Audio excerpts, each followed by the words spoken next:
wabarakatuh. Alhamdulillah wa syukrulillah wassalatu wassalamu ala rasulillah wa ala alihi wa ashabihi wa mawalah. Rabbi syrahli sadri wa yassirli amri wahlul uqdatam min lisani yafqahu qawli. Amma ba'du. Yang kami hormati Bapak Kiai Haji Muhammad Yasin selaku Syuriah Majelis Wakil Cabang Nahdlatul Ulama Kecamatan Kragan. Yang terhormat Bapak Kiai Haji Hamzani Syarif selaku Ketua Tanfidiyah Majelis Wakil Cabang Nahdlatul Ulama Kecamatan Kragan. Yang kami banggakan teman-teman mengikuti ngaji, diskusi dan ngopi Ramadan bersama MWCNU Kecamatan Kragan dalam beberapa hari ke depan, mulai tanggal 19 sampai 31 Mei 2018. Dan alhamdulillah malam ini kita sudah memasuki episode kedua atau sesi kedua dari pengajian kita khusus Balang Ramadan,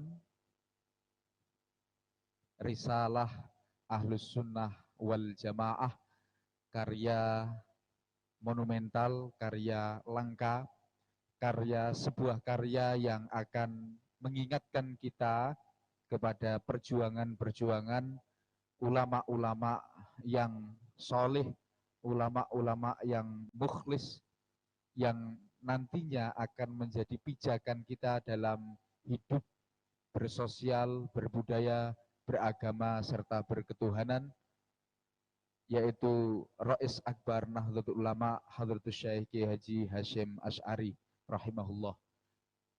Teman-temanku, juga para penduduk medsos dimanapun saat ini Anda berada, panjenengan semuanya bisa menikmati ngaji streaming ataupun ngaji di lokasi diskusi dan ngopi Ramadan, membahas, mengupas, mengkritisi, bukan mencaci, karya monumental Hadratus Syekh Kiai Haji Muhammad Hasyim Asy'ari yang kemudian kita terapkan kembali dalam situasional yang sedang kita hadapi di era yang saat ini kita rasakan. Teman-temanku semuanya, bapak-bapak yang kami hormati, langsung saja untuk membuka acara kami persilakan Bapak Yasin untuk memaknai dan penjelasan mengenai lanjutan dari kitab Risalah Ahlus Sunnah wal Jamaah kemarin, yang nantinya kita akan ikuti bersama diskusi dan ngopi Ramadan bersama MWCNU Kecamatan Kragan. Sumangga Pak Yasin.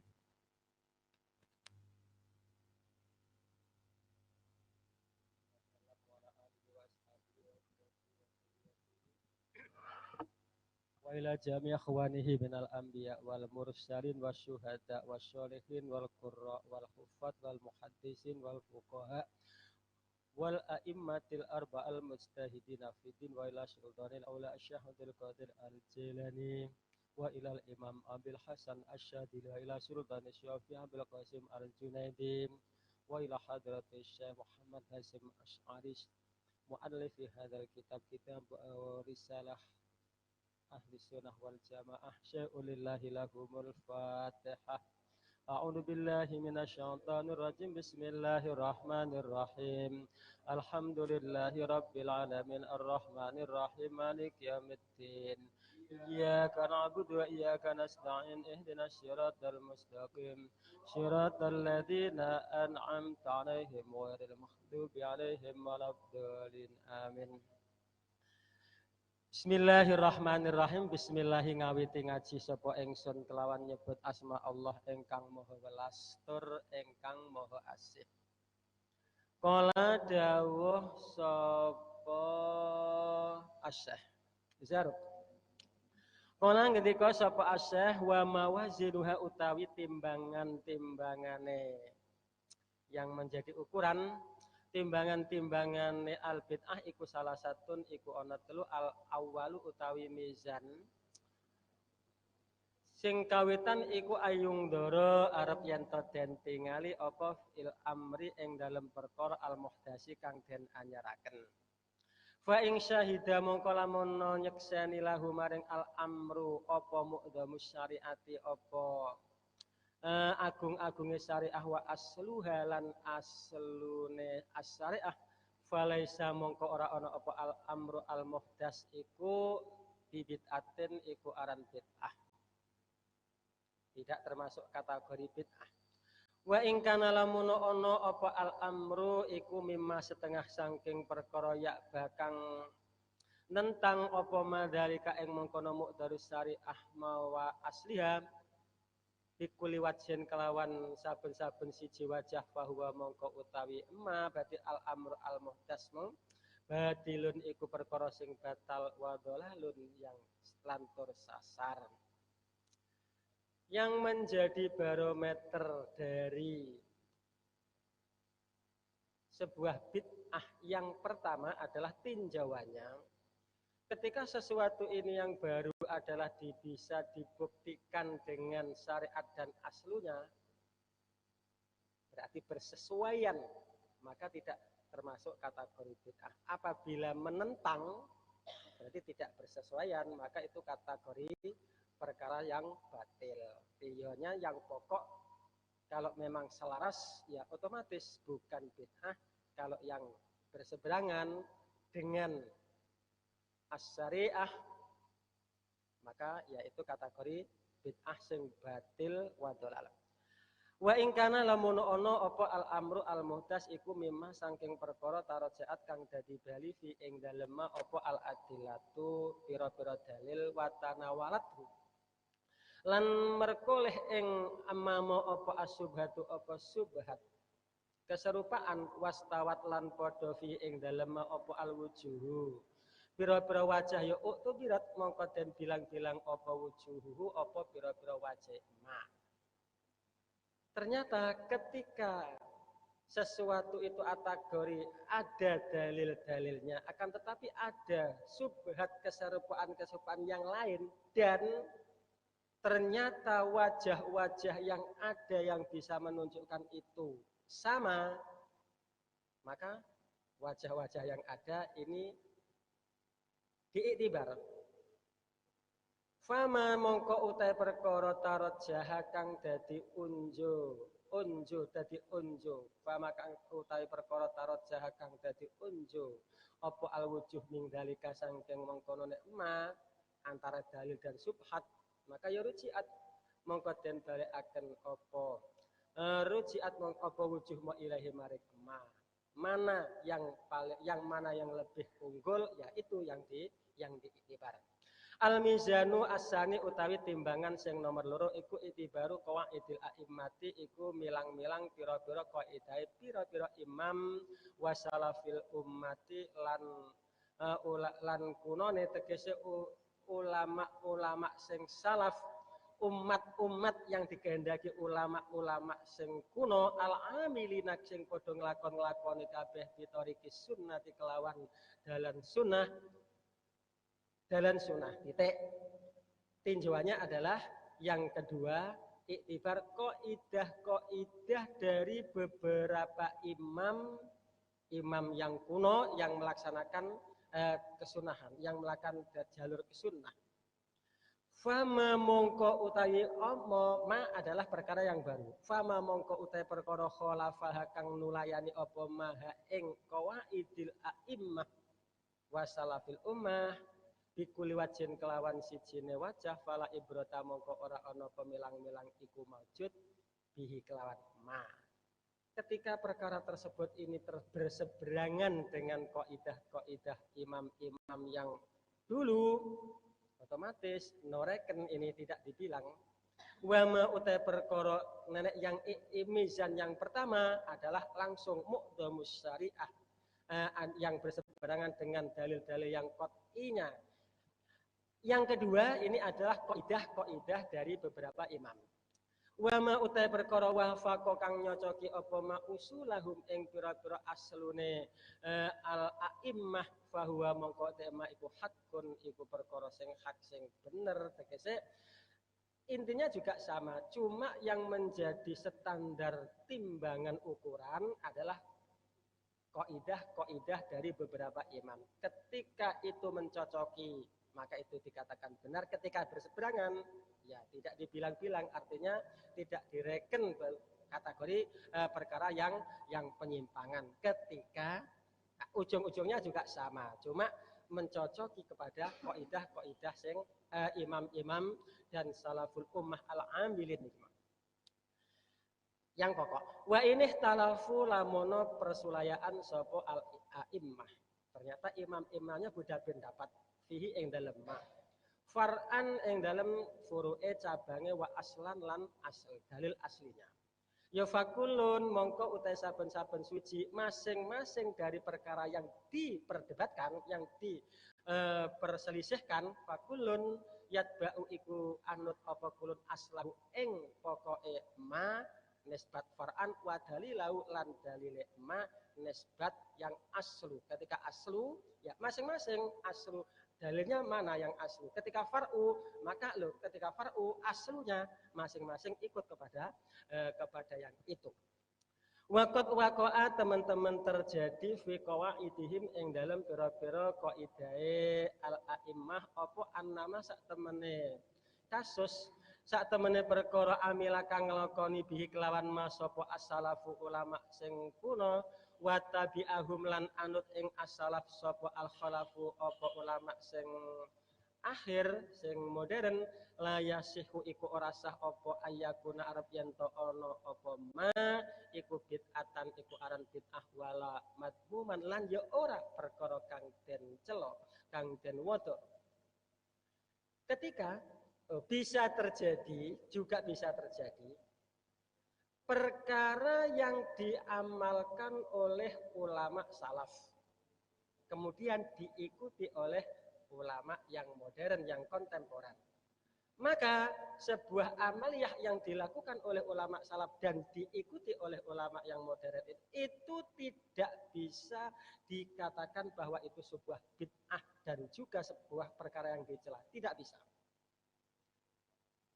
Wama utai perkara taroku kang ninggal sapa as-salaf ing ma bikuli wajhin kelawan sijine ana wajah wadihin sing jelas la yasihu iku ora sah apa ayakuna arep yen to ana apa ma iku sunnatan iku aran sunnah diarani tindak lampah wala mahmudan lan yo ora perkara sing dipuji. Adapun perkara yang tidak diamalkan oleh ulama salaf karena ada wajah yang jelas, tidak ada subhat ini, ada ditinggalkan karena ada wajhun sing wadih karena ada kejelasan, maka yang tidak diamalkan itu juga tidak bisa itu dikatakan sunnah karena memang tidak dilakukan oleh ulama salaf itu tadi. Wama utai perkara asbatu kang padha netepaken sapa ulama salaf aslahu ing asline ma walam yarid lan ora tumeka anhum andoh saking salaf mau apa fi'luhu apa nglakoni ma faqala mongko dawuh sapa Malikun Imam Malik dawuh bid'atun utawi ma iku aran bid'ah li annahum krana sak temene as-salaf iku lam yatrukuhu ora ninggal sapa ulama salaf mau ing ma illa li amrin angin krana ana perkara indahum kang tetep ing dalem sandinge al ulama salaf mau fihi ing dalem ma. Ketika perkara ini sudah diisbatkan, sudah ditetapkan ada dalil aslinya itu ada. Akan tetapi ulama salaf tidak mengamalkannya. Maka tidak mengamalkannya. Maka menurut versi Imam Malik, itu termasuk kategori bid'ah. Karena seandainya dilakukan sekarang, karena alasan argumentasi dari Imam Malik, karena ulama-ulama salaf yang tidak mengamalkan itu karena tidak mengamalkan itu karena ada sesuatu. sehingga tidak mau mengamalkan karena ada sesuatu. Sehingga kalaupun sekarang dilakukan, berarti kategori bid'ah. Karena ulama dulu yang dulu itu tidak mau mengamalkan karena ada sesuatu perkara yang bisa menyegah untuk tidak diamalkannya. Versi Imam Malik. Wa qala dawuh sapa Asy-Syafi'i, Imam Syafi'i dawuh laisa ora ana apa ma iku bid'atin iku aran bid'ah. Menurut Imam Syafi'i itu ya tetap bukan bid'ah. Kalau Imam Malik bid'ah, tapi kalau menurut Imam Syafi'i bukan bid'ah. Wa ilam yakmal senajan to orang nglakoni bihi kelan mamo apa sapa as-salafu sapa ulama salaf. Li anna tarkahum krana sak temene ninggale as-salaf lil amali maring nglakoni bihi kelawan ma kot yakunu iku terkadang ana apa tarku ana iku li udrin krana arae ana udur koma kang jumeneng apa udrum bihi kelawan as-salaf fil waqti ing dalam siji waktu mau.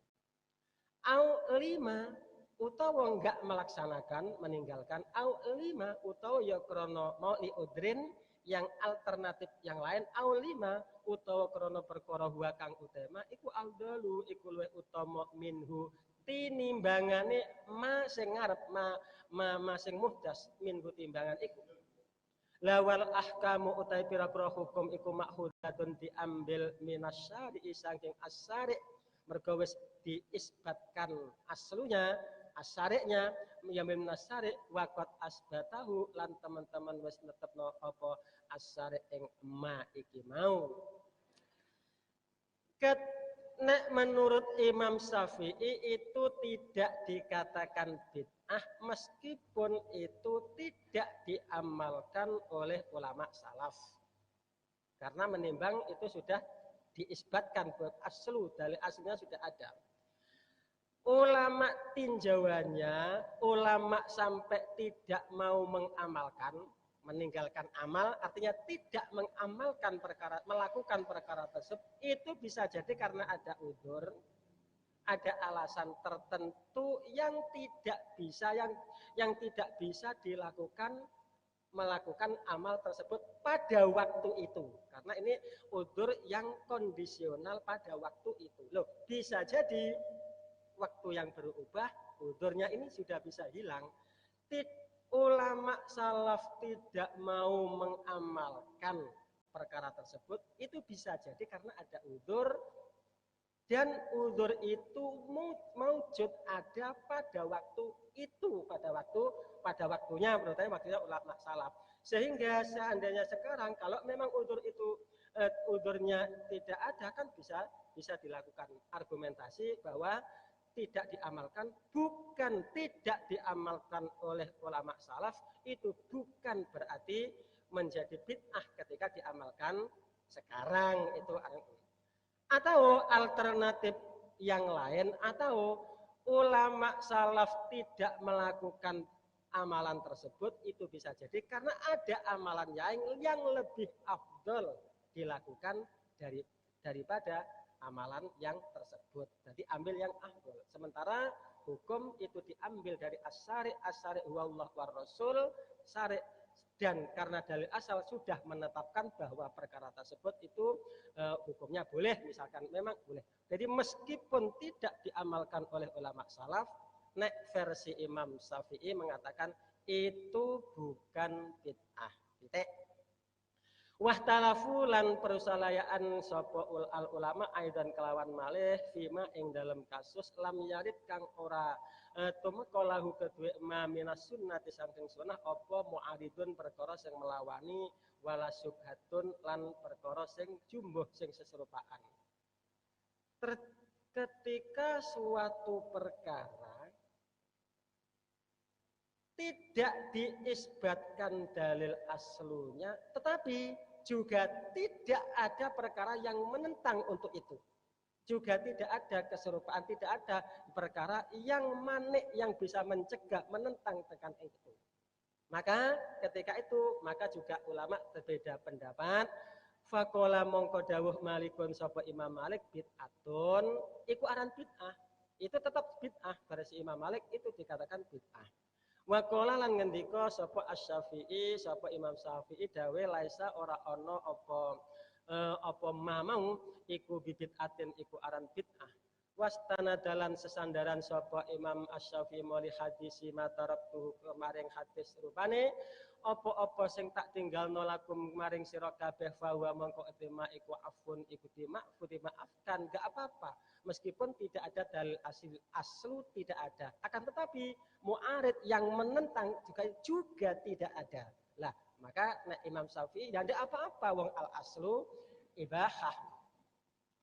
Kala dawuh sapa Asy-Syaikh mau dhuwur sapa dawe ngeten wala hadalan ing atase ikilah ihtilafuhum utai persulayaan ulama fi darbil idarati ing dalem dadekno hubungan baca Quran ya hubungan baca kataman bersama katakanlah suatu halakoh kataman bersama wa dzikrilan ya dzikiran bil jahri kelawan banter kayak kita ini nek dzikiran banter wal jamilan kelompok zikir bersama wa duailan ya doa jam secara berkelam istighosah kubro umpamane itwaroda ini juga terjadi perbedaan nanti sama dengan ini itwaroda versi Imam Syafi'i nggih mboten itu tidak termasuk kategori bid'ah itwaroda krana tumeka fil hadis ing dalem itwaroda fil hadis apa atarhibu apa nyenengno fihi ing dalem darbil idarah dzikri dan yang lain-lain iku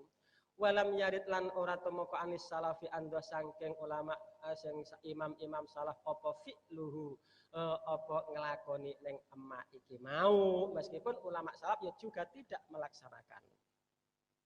Summa kullu qailin nuli utawi saben-saben imam sing dawuhaken layakunu iku ora ana sapa kullu qail iku mubtadi'an iku wong sing gawe bid'ah indal qaili tidak kategori orang yang berbuat bid'ah indal qaili mungguwe imam yang mengatakan bimukabili kelawan sing bandingi yang menjadi antonimnya yang menjadi apa niki lawan itu yang berseberangan bimukabili kelawan sing bandingi kullu qailin li hukmihi maring hukume kulli qailin bima kelawan perkara ada kang numekakno ing ma ilahi maring hukmin mo apa ijtihadu ijtihai ko ilmu ala kang laya juzu ora wenang apa taati apa pepekane kullu qail mau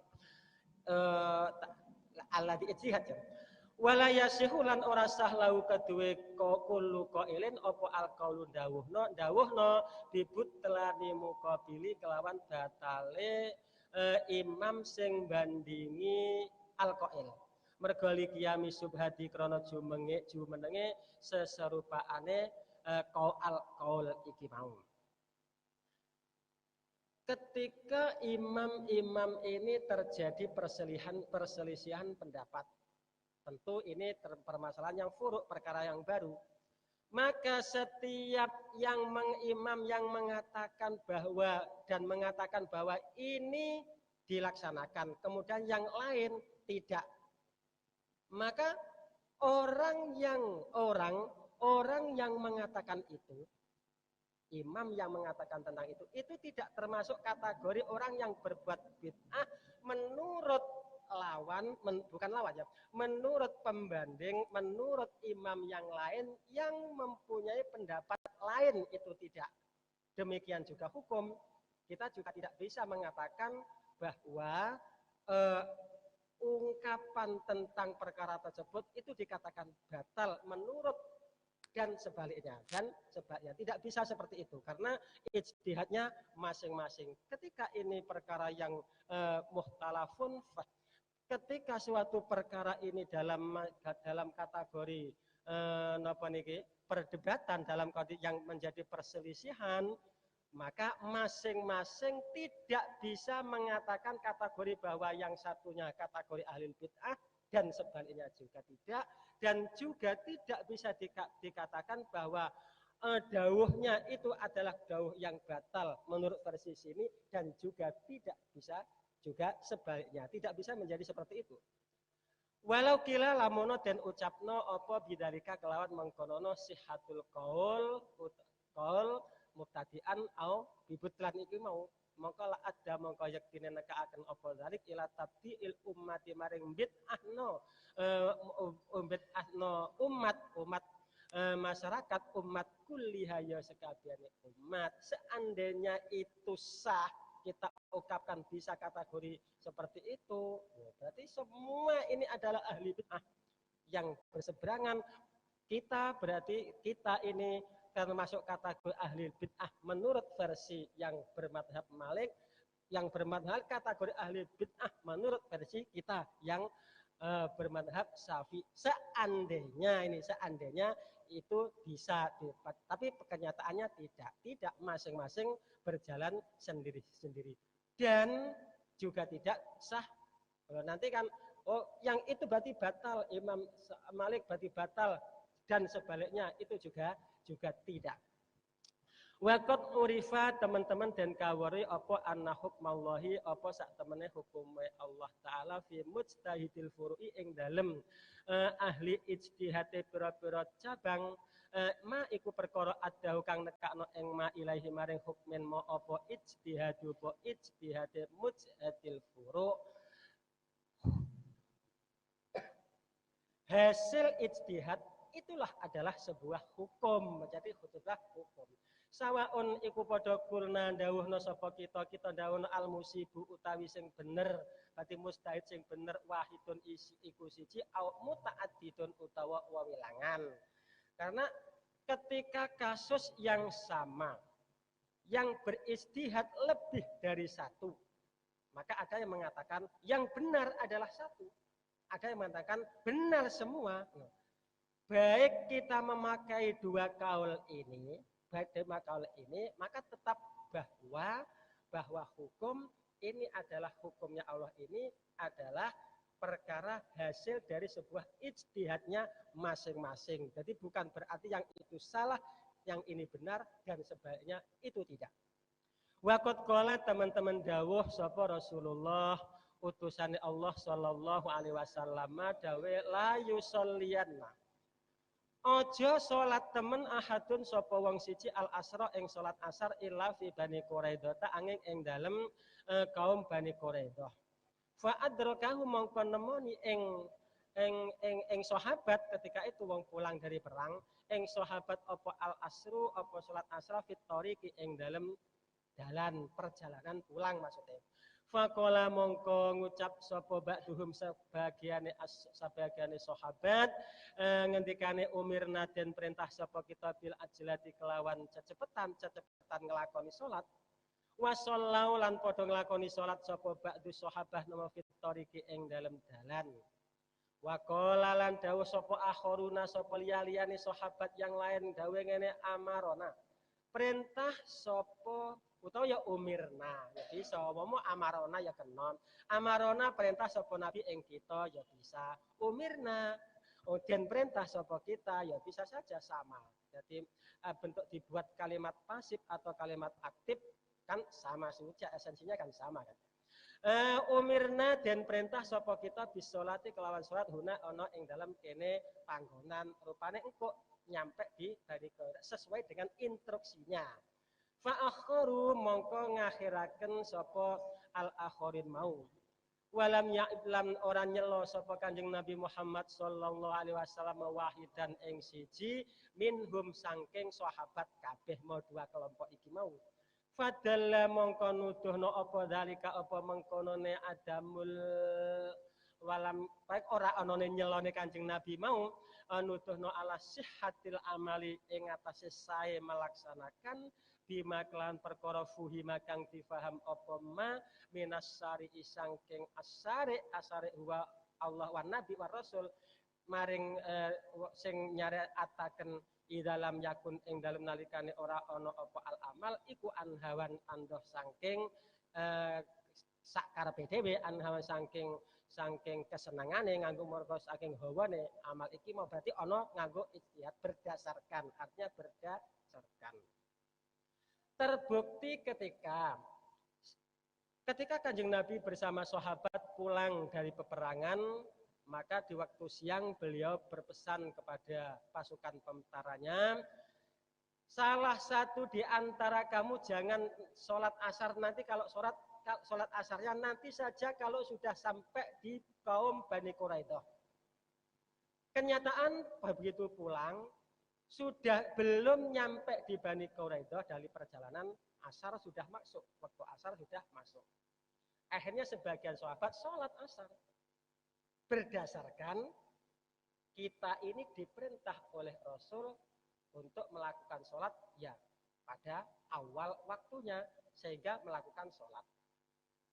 Yang lainnya, yang sebagian terus saja sholat asarnya di tempat Bani Quraidah. Kebrojol waktunya sampai hilang waktu. Dan dengan tendensi aku melaksanakan sholat asar di sana, alasannya karena aku diperintah supaya aku melakukan sholat di sana. Ternyata setelah itu terjadi dan diketahui dilaporkan kepada Rasulullah, Rasulullah pun tidak mencela dari salah satu dua kelompok yang melakukan sholat yang berlainan itu mau. Maka dari ketidak mencelanya Nabi, Kanjeng Nabi no comment, tidak mencela dari keduanya, itu menunjukkan bahwa melakukan perkara hasil dari pemahaman asyari, dari instruksi rupane Kanjeng Nabi melihat instruksi, maka dengan memaham masing-masing dari memaham itu boleh. Berarti sah-sah saja. Buktinya Kanjeng Nabi kok enggak mencela, piye kowe kok salat ning kene ngono kok ora, wong wis tak perintah engko nek salat kok nyampe kono, kowe kok salat ning kono. Juga tidak mencela yang lain. Ini berarti bisa jadi satu kasus dan dari satu orang yang memberi instruksi satulah dan kasusnya sama, tapi fi'lunya amalnya beda, loh masing-masing juga benar. Jadi tidak bisa. Ini adalah salah satu dari hasil ijtihadnya masing-masing. Itu bukan berarti yang kamu keliru, yang ini benar dan sebaliknya, itu tidak.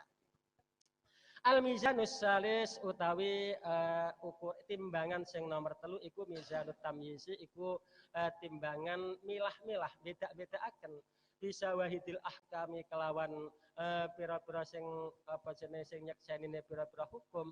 Wa huwa uta al mizanus salis rupane mizanut tamyiz iku tafsiliyun, iku bangsa perinci yang kosimu kebagi apa al-amru al-muhdas, berarti apa ma perkara sing dianyari ini ila aksa misyariati kebagi tumeka maring pira-pira bagiane syariat as-sittati kang 6 akni ngarepna sapa ingsun kelawan sitah mau ngarepna al-wujuba ing wajib wan nadbalan ing sunah wat tahrimalan diharamkan wal karohatalan dianggani wal wahilafal aulalan nulayani sing luwih utama wal ibahata lan perkara sing diperbolehkan. Fakullu ma mongko utai sekabe perkara saben-saben perkara in haza kang merkoleh apa mali aslin maring dalil asal biwajin kelawan siji wajah sahihin sing bener wadihin tur jelas labuk dakang ora ana adoh fihi ing dalem ma iki mau ya ulhika mongko dipadakno apa ma bihi kelawan aslin.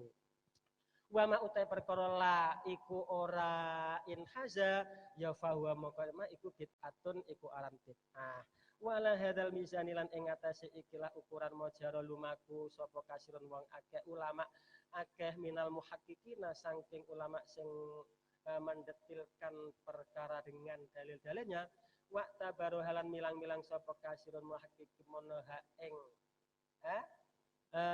ing aksam mau min haisul lughati sange sekarene utawi bahasa iku maujudah litakribi krono gampangaken litakribi untuk memudahkan. Wallahu a'lamu wallahu a'lam. Bisa ditarik kesimpulan bahwa timbangan-timbangan bid'ah yang pertama adalah perkara yang berseberangan atau tidak atau bersesuaian dengan pokok syariat. Satu. Yang nomor 2 adalah yang menjadi timbangan perkara ini bersesuaian dengan kaidah ulama salaf atau tidak. Yang nomor 3 adalah timbangannya adalah pemetaan dari kata masalah beberapa bid'ah ini. Meskipun barometer 3 ini nanti ujungnya hampir bisa dipersatukan karena tinjauannya saja yang berbeda. Itu dulu yang dapat sampaikan. Wallahu a'lam.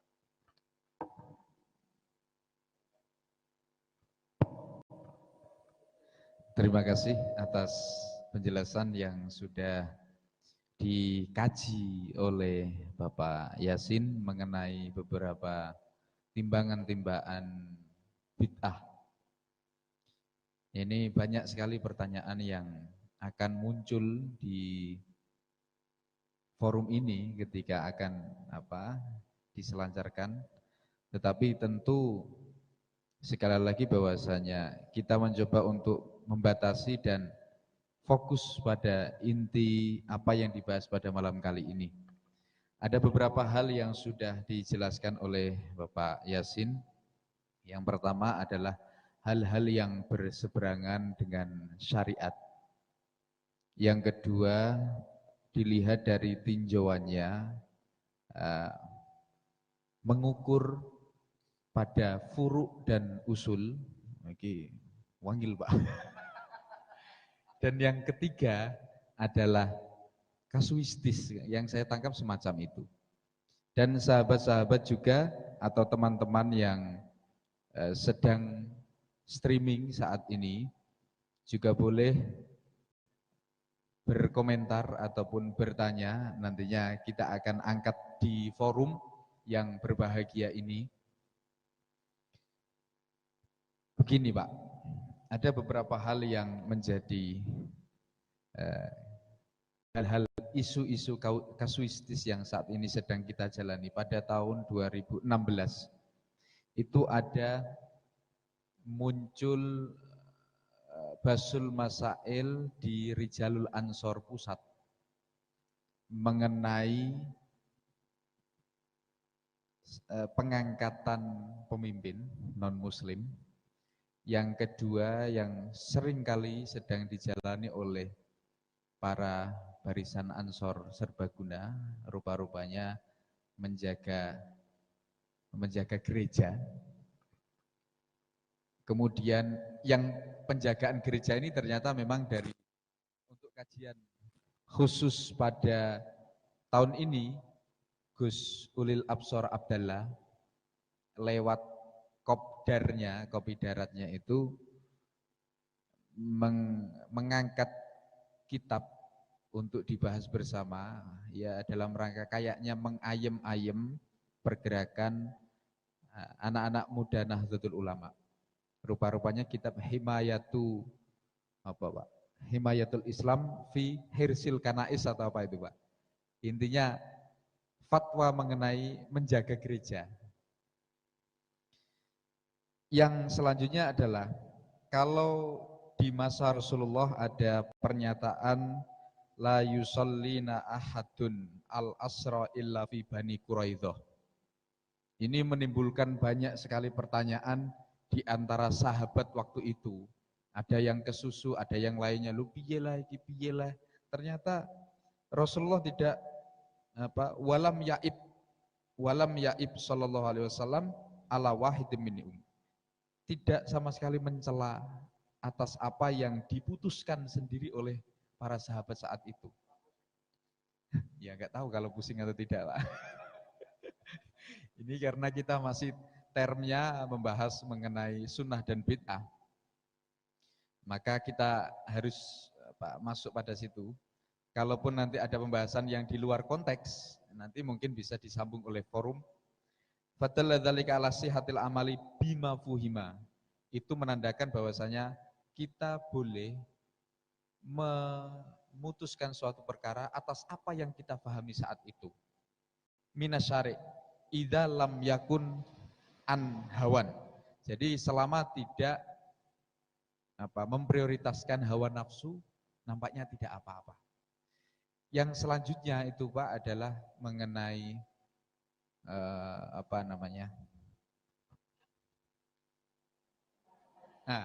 permasalahan bid'ah dan sunnah.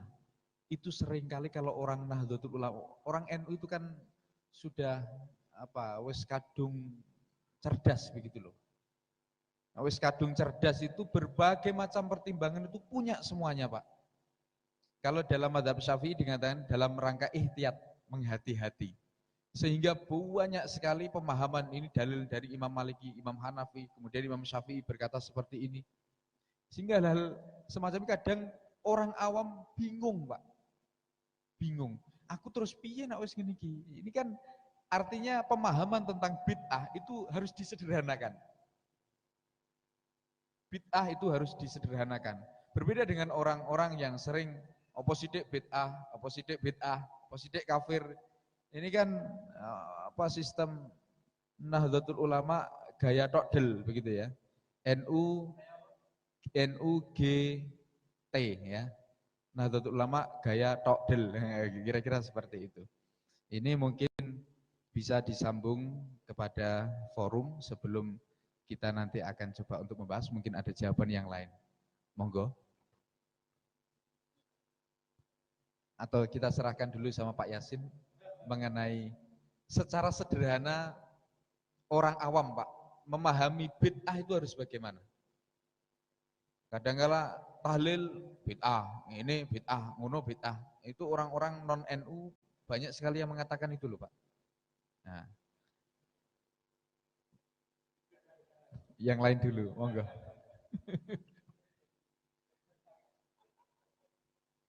Monggo Pak Yai Hamzani. Kegelisahan umat menanggapi bid'ah itu bagaimana?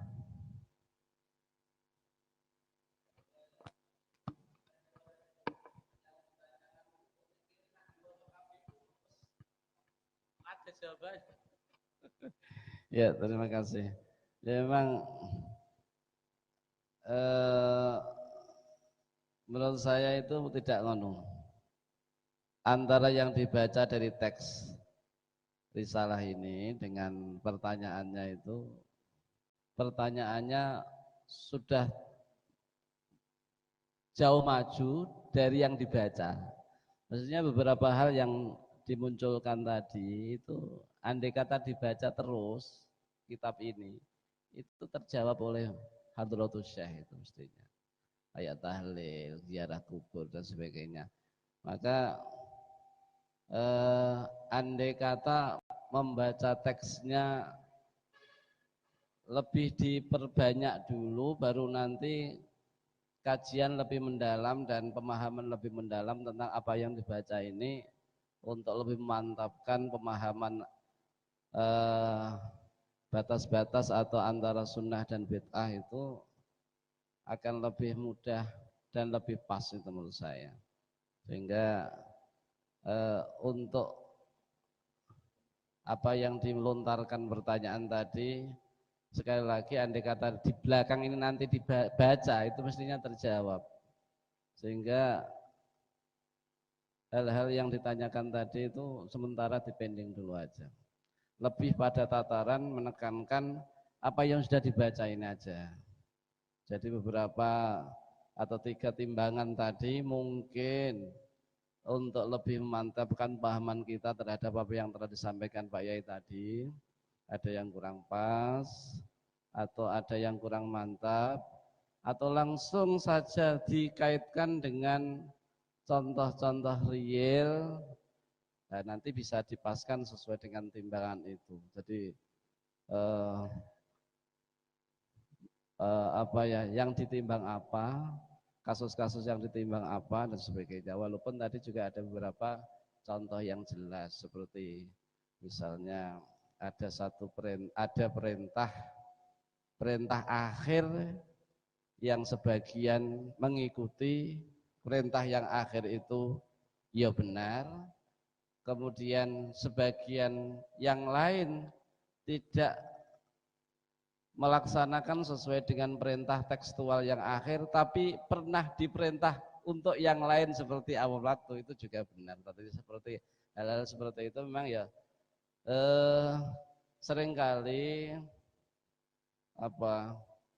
seringkali yang mudah membid'ahkan golongan kita, kelompok kita itu seringkali pada tataran hanya melihat satu sisi, sementara sisi-sisi yang lain tidak dilihat atau tidak jadi pertimbangan. Sehingga begitu mudahnya mereka membid'ahkan, begitu seringnya kita dibid'ahkan. Nah, kadang-kadang bagi para muda yang memang masih awam terhadap bid'ah dan memang kurang mendapatkan pengertian tentang yang sebenarnya, yang sejatinya bid'ah itu seperti apa dari sumber yang akurat, dalam hal ini adalah ulama-ulama kita, sementara mereka dengarnya, lihatnya dari mereka, ya seringkali mereka sudah terbawa oleh pemikiran mereka yang seperti itu. Malah kadang-kadang kita yang kalangan santri, kita yang kalangan pesantren, kalangan NU yang dianggap NU tulen malah justru dianggap salah dan disalah-salahkan. Nah, ini memang perlu dikanter oleh kita para muda yang punya kemampuan, dan kemampuan itu mungkin bisa diwujudkan dalam bentuk media sosial, ditayangkan dan atau dituangkan dalam media sosial. Seperti hal-hal seperti ini memang menurut saya perlu ditumbuh suburkan sehingga biar tidak jomplang. Selama ini kan memang jomplang.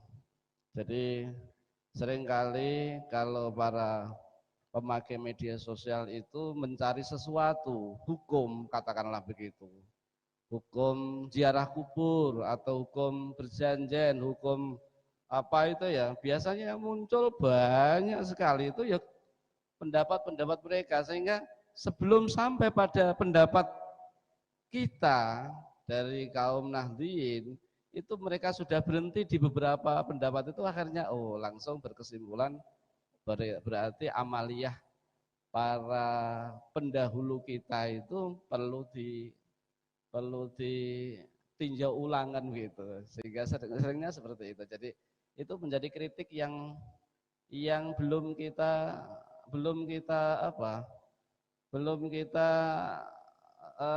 tindak lanjuti. Kritik-kritik itu belum kita tindak lanjuti, sehingga memang menjadi dorongan kepada para muda NU untuk yang menguasai dunia maya, media sosial, itu memang untuk lebih digencarkan lagi lah istilahnya tentang mengisi ruang-ruang di medsos, sehingga ada semacam perimbangan. Jadi ada semacam perimbangan. Jadi kalau toh kita itu dikatakan mayoritas muslim di Indonesia mayoritasnya adalah Nahdliyin, tetapi di sisi yang lain kita kalah di dunia media sosial. Sehingga seringkali anak-anak muda yang belajar agamanya dari medsos terkecoh yang tidak merasa terkecoh, terjebak yang tidak merasa terjebak, dan mendapatkan info yang kurang pas tapi tidak merasa, dan akhirnya ya tadi ikut-ikutan yang seperti itu. Itu seringkali terjadi pada anak-anak muda kita yang tidak dapat dasar-dasar yang cukup, tapi mereka sekarang menjadi anak-anak kuliahan, itu seperti itu. Jadi saya tidak menanggapi secara spesifik, hanya komentar seperti itu saja. Mudah-mudahan apa yang kita lakukan di tempat ini mulai kemarin sampai nanti tanggal 31 Mei, mudah-mudahan termasuk semangat baru kalangan muda NU untuk lebih serius mengisi ruang-ruang media sosial, sehingga seperti ini menjadi mungkin kalau toh tidak dianggap sesuatu yang sudah banyak tetapi bisa menjadi ikutan, atau bukan ikutan lah, kalau kita dikatakan ikutan itu kok kayaknya jadi pelopor. Nanti bisa ada banyak yang mengikuti cara-cara kita, atau ada banyak hal yang melakukan seperti kita begitu. Sehingga nanti sekali lagi geliat anak muda untuk bermedsos itu mendapatkan warna lain yang selama ini mungkin belum didapatkan. Ada warna lain yang belum didapatkan, warna baru ini adalah warna yang sebenarnya sesuai dengan aslinya atau bahkan lebih cemerlang daripada aslinya. Demikian. Baik. Terima kasih. Menyambung dari hal yang sudah kita bahas tadi, saya ingin bertanya kepada, karena memang belum ada pertanyaan ataupun langsung ngaco jajal aku tak ngomong seperti ini kan, belum ada. Pegiat penjaga gereja. Di sini ada sahabat kita Mbah Oye, juga sahabat kita Pak Komandan Basori.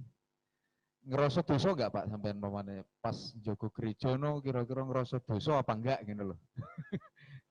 Terus motivasinya apa ketika melakukan penjagaan terhadap rumah ibadah? Terima kasih Gus Zahid. Ini tentu sangat menarik sekali ketika isu tahunan hampir ini menjadi isu tahunan bagi teman-teman Banser yang diharam-haramkan, yang dikafir-kafirkan karena menjaga gereja ini. Jadi saya selaku anggota Banser, terlepas dari bid'ah dan tidak bid'ah, sebagai tanggung jawab kemanusiaan, kita sebagai warga negara Indonesia yang mana dalam kehidupan bernegara ini harus mengamankan, memunculkan rasa aman antara satu sama lainnya, baik dalam kehidupan bermasyarakat dan beragama. Sehingga dalam hal ini saya sama sekali tidak merasa berdosa. Andai kata ada orang yang mendosakan saya, itu urusan mereka. Urusan dosa itu antara saya dengan Gusti Allah. Kalaupun memang Gusti Allah nanti mengganjar itu sebagai dosa saya, ya tidak masalah.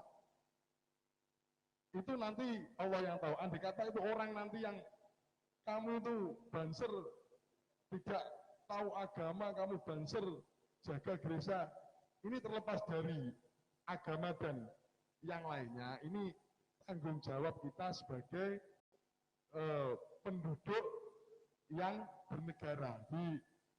Terlepas dari itu, saya secara pribadi, sama sekali secara pribadi sebagai warga negara Indonesia yang hidup dalam suatu kemajemukan, sama sekali tidak merasa berdosa.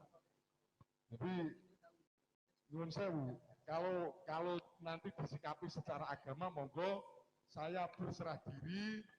Andai kata endak-endak cara wong Jawa siap dikecrek, siap didosakno, siap dinerakakno. Tetapi kebetulan karena juga sebagai pegiat kegiatan kepemudaan, kalau saya harus mengikuti arus, lalu siapa yang akan menumbuhkan rasa aman kepada saudara kita yang berbeda agama ini? Jadi secara pribadi saya nyun sewu Pak Yai ini andai kata statement saya ini salah, saya siap dikecrek, saya siap didosakan. Baik. Saya siap dinerakakan. Baik, menarik. Demi NKRI. Oke. Dan sebagai warga negara Indonesia, saya siap untuk menumbuhkan rasa aman kepada saudara yang berbeda agama. Baik, terima kasih. Yang menjadi permasalahan sebenarnya kan kenapa harus Banser yang diserang gitu loh ya. Zaman dulu itu sudah ada Babinsa, kemudian Satpam, bukan Satpam Hansip yang ada di desa-desa itu menjaga rumah-rumah ibadah. Kenapa tidak dipersalahkan? Artinya ini hanya mengenai sensitivisme di dalam organisasi, Pak. Zaman dulu kan sudah ada. zaman pembukaan Muhammad Al-Fatih di Konstantinopel pun mereka khawatir kalau akan dibunuh oleh Al-Fatih itu. Tapi faktanya ketika pembebasan Konstantinopel ini tidak disuruh masuk agama Islam, tidak. Silakan kalian beragama dengan agama yang kalian sudah anut. Semuanya selamat. Kemudian ada lagi kalau permasalahan-permasalahan khilafah itu, Masya Allah itu ya, mereka menyebut al-khilafah ala minhajin nubuwah. Khilafah yang mengikuti jalan Nabi katanya. Tetapi mereka membunuh orang-orang, termasuk anak-anak yang sedang beribadah. Apakah itu namanya minhajun nubuwah? Itu kan bohong. Nah, kembali ke permasalahan Banser tadi. Saya kira harus ada sikap sederhana mengenai itu. Meskipun itu sudah final, sudah selesai di tingkat pembahasan. Cuma kita memperteguh saja bahwasanya Banser menjaga gereja itu tidak menjadi masalah yang sangat serius. Karena yang diurusi adalah nyawa. Mereka beribadah sesuai agamanya masing-masing tetapi dibom. Kalau tidak ada Banser, polisi, TNI, dan hari ini memang saya rasakan betul bahwasanya polisi menjadi jujukan utama atas meledaknya bom-bom itu. Dan rentetan yang terjadi meledaknya bom itu setelah pembubaran salah satu ormas. Ini kalau masih dikatakan hanya isu, ini luar biasa sekali pikirannya kan begitu Pak. Ada yang mantan teroris Aman Abdurrahman, kemudian siapa satu lagi itu Ali Imron, adiknya Amrozi, itu kan tidak isu. Saya menggeluti menjadi pegiat dan praktisi meledaknya bom 1, 2, 3, sampai 5. Saya tahu betul gaya mereka. Tapi ini tidak isu, ini benar-benar terjadi. Nah ini monggo disikapi atau ada tambahan lain sebelum nanti Bapak Kiai Yasin melanjutkan ke Tsummakola wa aksamu thalatha ini. Tadi kan molornya 1 jam, monggo. Terima kasih. Terkait Banser menjaga gereja.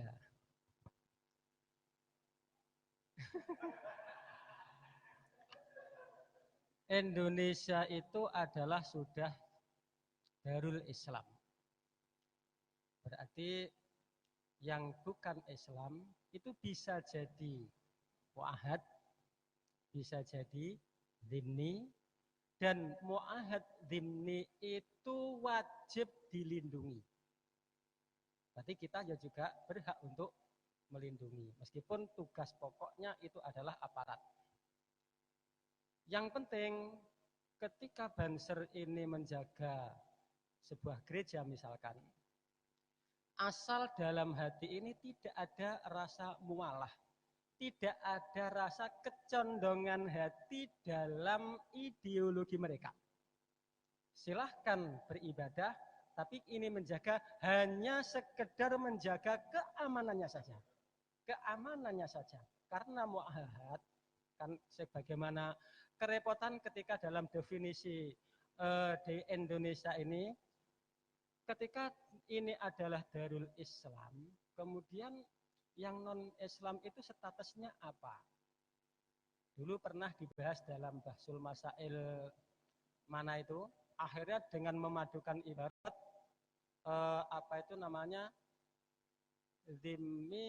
fi dhimmatil ta'min, lupa saya.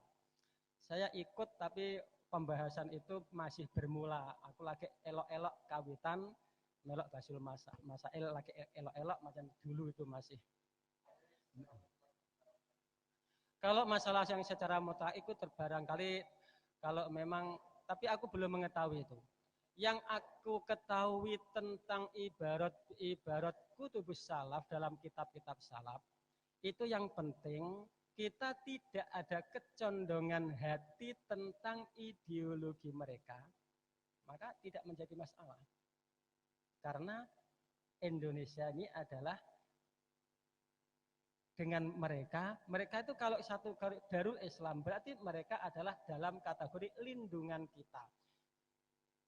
Kafir mu'ahad dan kafir dini itu kita memang wajib kita melindungi mereka. Ketika kita wajib melindungi mereka, kan nggak masalah, berarti kita menjaga keamanannya kan masalah, memang itu tugasnya kita. Tapi yang tadi yang menjadi catatan penting itu adalah tidak boleh ada mualah, yaitu kecondongan hati tentang kekufurannya mereka itu. Kalau sekedar melindungi dari ada yang tidak masalah. Itu kalau dalam ibarat-ibarat dalam redaksi-redaksi dalam kitab-kitab yang ada itu seperti itu. Yang saya pahami untuk sementara seperti itu.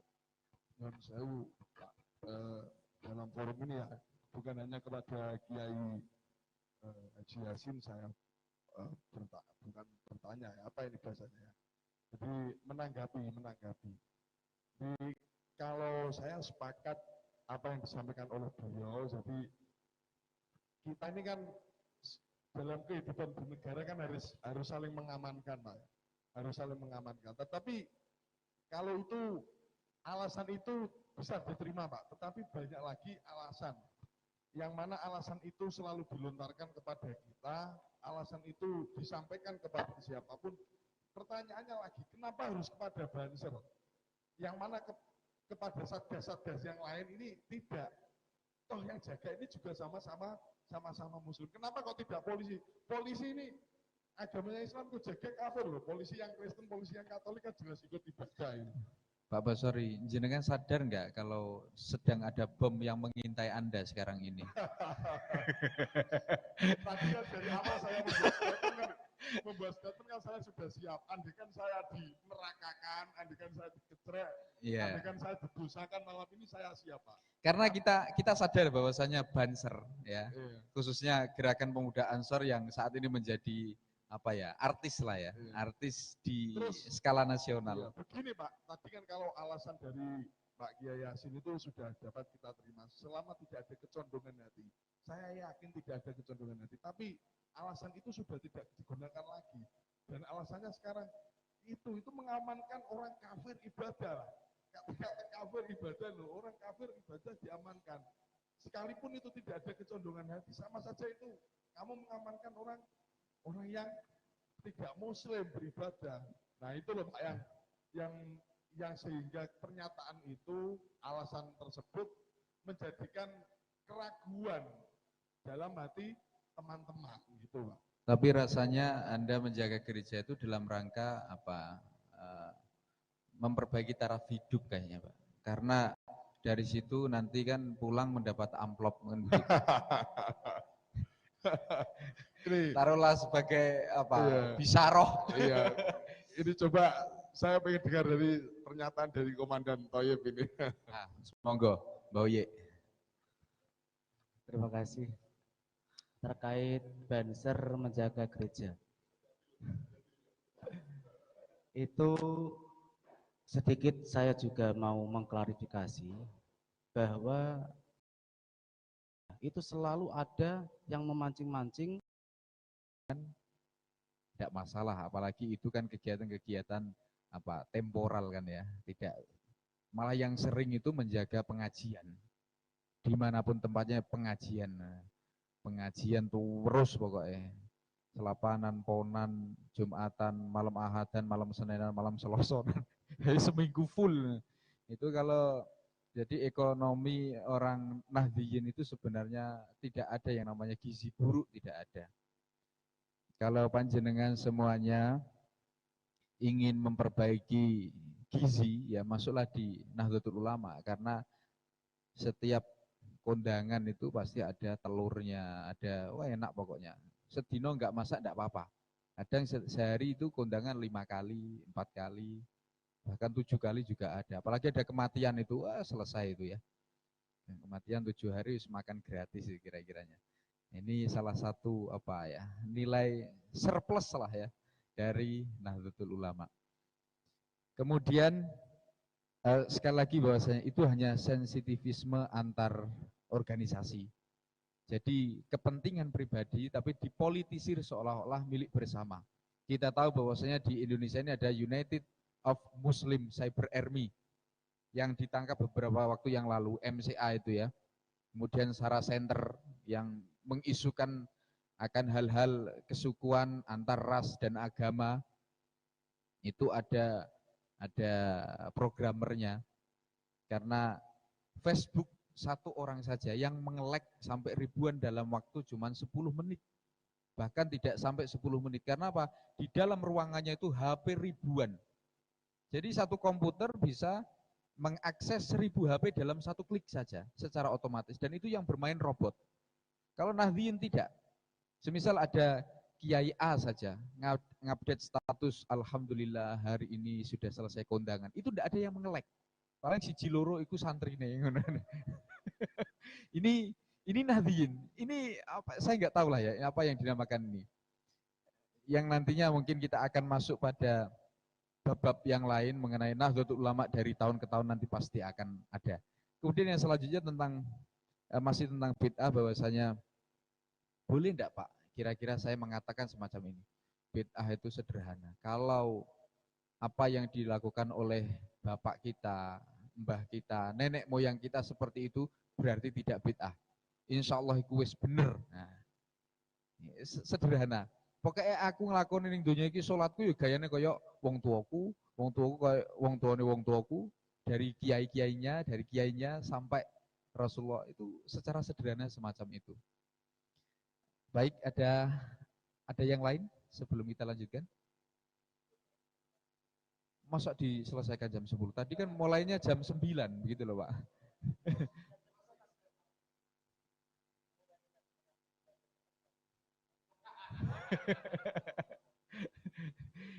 Tidak dituntaskan satu bab dulu nih Pak, yang bab kedua. Satu lembar sarasan. Kulo manut. Ya.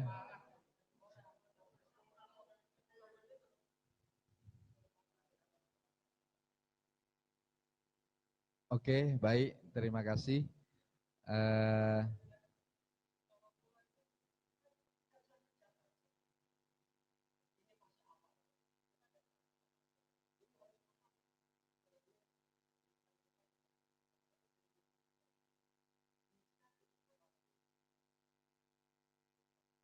Nggih, kula nderekaken mawon. Saya hanya apa dari para kiai, juga apa yang dari apa urusan teknis, saya hanya melaksanakan tugas mawon nggih. Terima kasih. Baik, sahabat-sahabat sekalian, sebelum kita akhiri mungkin ada closing statement. Cukup, Pak? Cukup, Pak Yasin?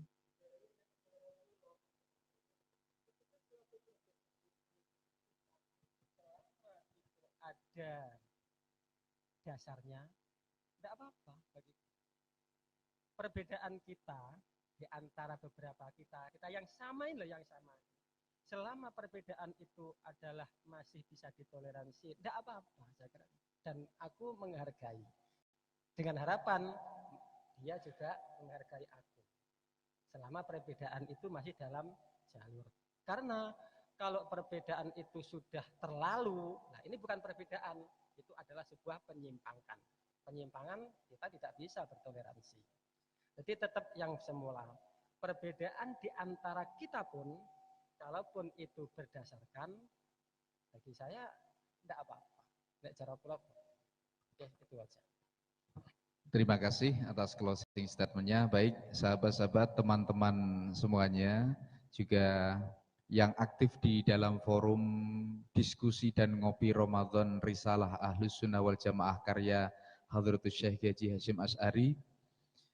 Kita akan ketemu lagi besok di jam yang sama, jam 8. Kalaupun molor ya enggak lama lah, molornya paling ya 2 jam gitu saja. Iya, tahlil itu kan dalam rangka hanya apa, kanggo manas-manasi perkara. Ben setane dongkrap ngono itu. Baik, terima kasih. Nggih. para pendengar setia, juga sahabat-sahabat medsosia, di akhir acara atau forum kali ini saya ingin mengutip di dalam Qonun Asasi atau panduan dasar di dalam Nahdlatul Ulama, la tabku ad-dinal ladzi wallahu ahluhu wabku ad-dinal ladzi wallahu ghairu ahlihi. Jangan tangisi agama yang sudah diserahkan pada ahlinya, tapi tangisilah agama atau syariat agama ketika tidak diurusi oleh bukan ahlinya. Baik, terima kasih. Mohon maaf yang sebesar-besarnya. Kita akan jumpa lagi besok pada jam yang sama di Risalah Ahlussunnah wal Jamaah, diskusi dan ngopi Ramadan. Akhirnya wallahul muwaffiq ila aqwamit thoriq. Wassalamualaikum warahmatullahi wabarakatuh.